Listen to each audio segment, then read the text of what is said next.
Okay, let's just type this here. Use elevator. I have an idea, friend. We could break the window to enter her room. Okay, how would we do that?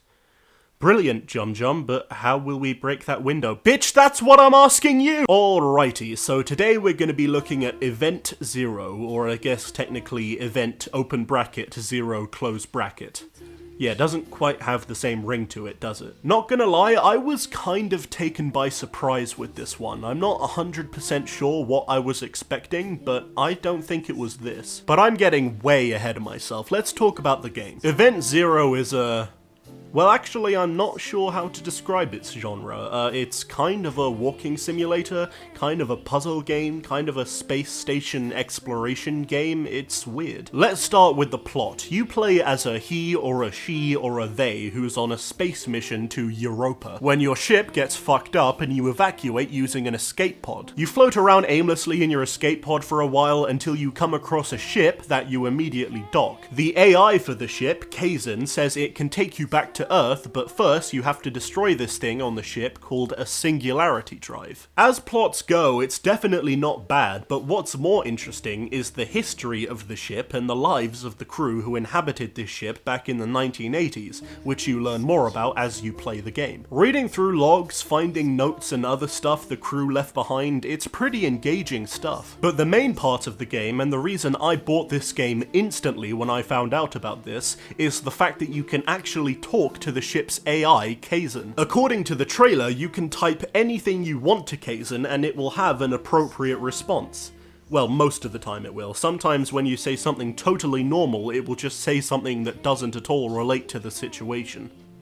Yeah, that's how a conversation works. But for the most part, this mechanic works well. You have to talk to Kaizen to get past doors and solve puzzles and stuff, and for a 1980s robot, it's got quite a lot of personality. Just talking to it can be a lot of fun, and I think there are a bunch of different things that you can say to it that it will respond to. You guys remember that free-to-play game from 2005 called Facade? It had the same mechanic Event Zero has, where you can just type whatever you want and these terrifying people will respond accordingly. Difference is, Facade was really more of a program to show off this mechanic in a unique way and to show that it was possible to do in a video game. Event Zero does it a lot more reliably though, which is nice. So from what I've said so far, you might think Event Zero is a pretty solid game, but it's not.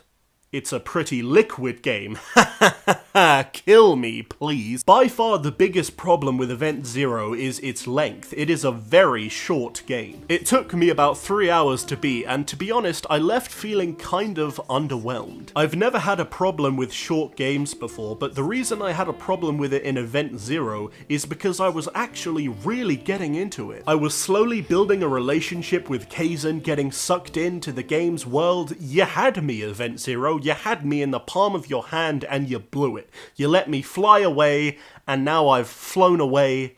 I've flown away to a different game, and this analogy doesn't make any sense. I won't spoil anything about the story, but in my opinion, it all just gets resolved too quickly. Like I said, I was enjoying the mystery, putting together the pieces of what happened on this ship back in the 80s, and it's not that I was disappointed with the reveal, I just wish that there was more to the mystery. You can say that I'm too picky and I'm expecting too much from an indie game, and that's a fair point, but I personally feel that at least from a gameplay point of view, there's just not enough here. In the Steam description of this game, it mentions that Event Zero is an exploration game. Now that is being pretty generous. The space station you explore in this game, whilst being very well decorated and detailed, is pretty small. There is not a whole lot to explore. Okay, I know I'm being pretty harsh on this game, and I don't want you to think that I don't respect it for trying something different with the AI mechanic, because I do. I just feel that as far as the actual game goes, there could be a bit more of it. Some people would say that because there's so much you can say to the AI and so much that it will respond to, the game has tons of replayability, but I don't know if I agree with that. I mean, it definitely does have replayability, but realistically, how many times can you type "you are gay" before it gets old?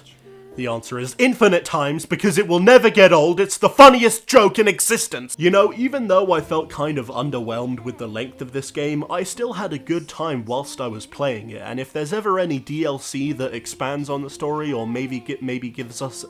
fuck. Or maybe gives us a new story, I would definitely buy that. Would I recommend Event Zero? I think I would. Despite all of the negative shit I've said, it's still a pretty unique experience, and if it seems like the kind of thing you'd like, I'd say pick it up. Just don't blink or you might miss it. Oh god, I'm sorry! Event Zero gets a 0 out of event. Or something. Whatever, man, I don't...